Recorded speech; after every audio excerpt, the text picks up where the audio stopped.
হঠাৎ 10-15টা গাড়ি আসলো, মিডিয়া সব গেটের সামনে চলে গেল। তখন যে গাড়ি থেকে নামছে সে আর কেউ নয়, বর্তমান সিএম, এবং তার সাথে আরেকজনকে দেখে আমি অবাক হয়ে গেলাম। তাকে দেখে আমি একটু আড়ালে চলে গেলাম। আপনারা হয়তো ভাবছেন উনি কে, তাই তো? উনি আর কেউ নয়, বর্তমান মন্ত্রী মোশাররফ চৌধুরী, মানে আমার বাবা। আপনারা হয়তো বলবেন একজন মন্ত্রীর ছেলে হয়ে হোটেলে কাজ করি কেন? সবই জানতে পারবেন, গল্পে থাকেন। আব্বু সবার সাথে কথা বলে ভিতরে আসলো। তারা তাদের বসার জায়গায় গিয়ে বসলো। কিছুক্ষণ পর এমপির মেয়েকে নিয়ে আসলো। আমি তো এমপির মেয়েকে দেখে চোখ ফিরাতে পারছি না। টানা টানা চোখ, ঠোঁটের পাশে একটা তিল আছে, সেটা তার সৌন্দর্যকে আরো দ্বিগুণ করে তুলছে। এক কথায় বলতে গেলে একটা পরী। তার এমপির মেয়ে, সিএম এবং মাই ফাদারের সাথে পরিচয় হলো। পরিচয় হওয়ার পর স্টেজের উপর উঠলো। সাদিয়ার বাবা মা সাদিয়ার দুই পাশে দাঁড়ালো। তারপর সাদিয়া কেক কাটলো। সাদিয়া তার মা বাবাকে খাইয়ে দিল। তারপর আমাদের লোক খাবার পরিবেশন করলো, মন্ত্রীর করতে লাগলো। আপনাদের বলে রাখি, আমার মুখে মাস্ক পরেছিলাম। বাবাকে দেখার পর তো যাই হোক, সবাই খাবার খেতে লাগলো। হঠাৎ একটা মেয়ে এসে আমাকে বলল, আপনি এখানে? কেন বলুন তো, আপনি কি আমাকে চিনেন? আপনাকে আমি চিনি না, তবে একটা হোটেলে কাজ করতে দেখেছি। ঠিকই ধরেছেন, আমি হোটেলে কাজ করি। আজকে এমপির বাসায় খাবারের আয়োজন আমরা করতেছি। ওহ, আমি সাথী, এখানে কলেজে পড়ি। আর সাদিয়া আমার বান্ধবী। ও, আমি রাসেল, বর্তমানে হোটেলে কাজ করি। তারপর সাথী আরো কিছুক্ষণ কথা বলে চলে গেল। হঠাৎ আব্বুর হেঁচকি উঠল। আমি একটা মিনারেল ওয়াটার নিয়ে আব্বুকে দিলাম। আব্বু আমাকে ধন্যবাদ দিল। খাবার খাওয়া দাওয়া শেষ হওয়ার পর সবাই চলে গেল। আমরা সবকিছু গুছিয়ে গাড়িতে তুলে নিলাম। সবাই চলে গেছে। আমি কাজের টাকার জন্য অপেক্ষা করতে লাগলাম। হঠাৎ সাদিয়া আমাকে ডাক দিল। জি ম্যাম, বলুন। আপনাকে দেখলাম খাবার পরিবেশন করতে, কিন্তু কারোর সাথে তেমন কথা বলতে দেখলাম না। আপনি কি কথা কম বলেন? জি ম্যাম। আপনার নাম কি? জি, আমার নাম রাসেল, বর্তমানে একটা হোটেলে কাজ করি। ও, তো সবাই তো চলে গেছে, আপনি যান নাই কেন?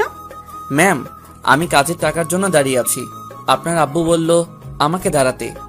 ঠিক আছে, আমি আব্বুকে পাঠিয়ে দিচ্ছি। বলে সাদিয়া ভিতরে চলে গেল। সাদিয়ার কথা শুনে বুঝলাম অনেক ভালো মেয়ে। অনেক মেয়ে আছে, টাকা, গাড়ি, বাড়ি থাকলে অহংকারে ভরা থাকে, কিন্তু সাদিয়ার ভিতরে এগুলো নেই। নিজেই এসে আমার সাথে কথা বলছে। কিছুক্ষণ পর এমপি সাহেব বেরিয়ে আসলো। এসে আমাকে একটা 1.5 লাখ টাকার একটা চেক দিল।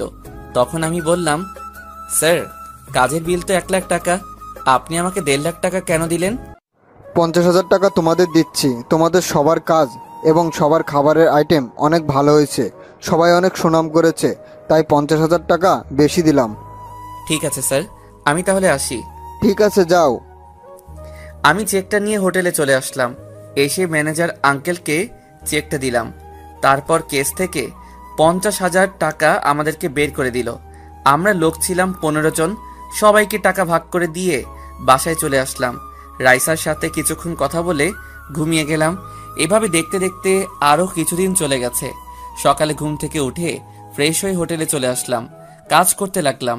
হঠাৎ দেখি এমপির মেয়ে, মানে সাদিয়া, তার কিছু বান্ধবী নিয়ে হোটেলে ঢুকতে আসে। আমি আমার এক বন্ধুকে অর্ডার নিয়ে আসার জন্য বললাম, কিন্তু বন্ধু এসে আমাকে বলল তারা নাকি আমাকে যেতে বলেছে। আমি আর দাঁড়িয়ে না থেকে তাদের সামনে গেলাম। জি ম্যাম, বলুন কি খাবেন? আপনি কোথায় ছিলেন? ম্যাম, আমি পাকঘরে ছিলাম। ও, ঠিক আছে। ওই, তোরা সবাই কি খাবি, অর্ডার দেই? তারপর সাদিয়ার বান্ধবীরা অর্ডার দিল। আমি তাদের খাবার এনে দিলাম। এটা কিন্তু আমার কাজ না, তারপরও এনে দিলাম, কারণ আমি সাদিয়াকে প্রথম দেখায় ভালোবেসে ফেলেছি। হাই হাই, আমি এটা কি বললাম? আমি তো বলছি বড় লোকের মেয়ের সাথে কখনো প্রেম করব না। এখন দেখি আবার বড় লোকের মেয়ের প্রেমে হাবুডুবু খাচ্ছি। তো যাই হোক, খাওয়া দাওয়া শেষ করে বিল দিয়ে সাদিয়া এবং তার বান্ধবীরা চলে গেছে। একদিন সবাই হোটেলে কাজ করতে আসে। হঠাৎ আঙ্কেল সবাইকে একসাথে হতে বলল। আমরা সবাই একসাথে হলাম। তারপর ম্যানেজার আঙ্কেল বলল, তোমরা তো জানো আমার ছেলে মেয়ে সবাই বাইরে থাকে, আমি আর তোমার আন্টি বাংলাদেশে থাকি। এখন ছেলে মেয়ে বলছে আমাদের দুজনকেও বিদেশে নিয়ে যাবে, তাই আমি এই হোটেলটা বিক্রয় করে দিব। আমি কাগজপত্র সব ঠিক করে রেখেছি, ভালো কোনো অ্যামাউন্ট পেলে বিক্রয় করব। তাই বলছি, যতদিন না হোটেল বিক্রি হচ্ছে তোমরা অন্য কোথাও কাজ খুঁজে নাও। যখন আপনার ছেলেরা আপনাকে নিয়ে যেতে চায় বাহিরে, তাহলে তো আর ধরে রাখতে পারবো না। আমি একটা কথা বলি আঙ্কেল, কি কথা বলো?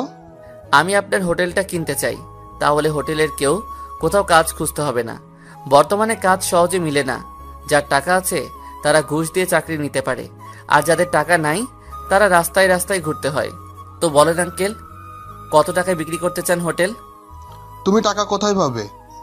আপনার এখানে কাজ করে যা টাকা পাই সবগুলো আমি জমা করে রেখেছি, আর আমার আগের কিছু জমানো টাকা আছে। আপনি বলুন কত টাকা হলে হোটেলটা বিক্রি করবে? আমি বাইরে অন্য কারোর কাছে বিক্রয় করলে বেশি টাকা পাবো, কিন্তু না, আমি তোমার কাছে বিক্রয় করব। আমি জানি তুমি হোটেলটা আরও বড় করতে পারবে। আমি মনে করছি 25 লাখ টাকা হলে বিক্রি করব। তুমি যেহেতু কিনতে চাও, তাহলে আমি 20 লাখ টাকাই দিব। ঠিক আছে আঙ্কেল, আপনি কাগজপত্র সব ঠিক করে রাখেন, আমি কালকে এসে সব টাকা দিব।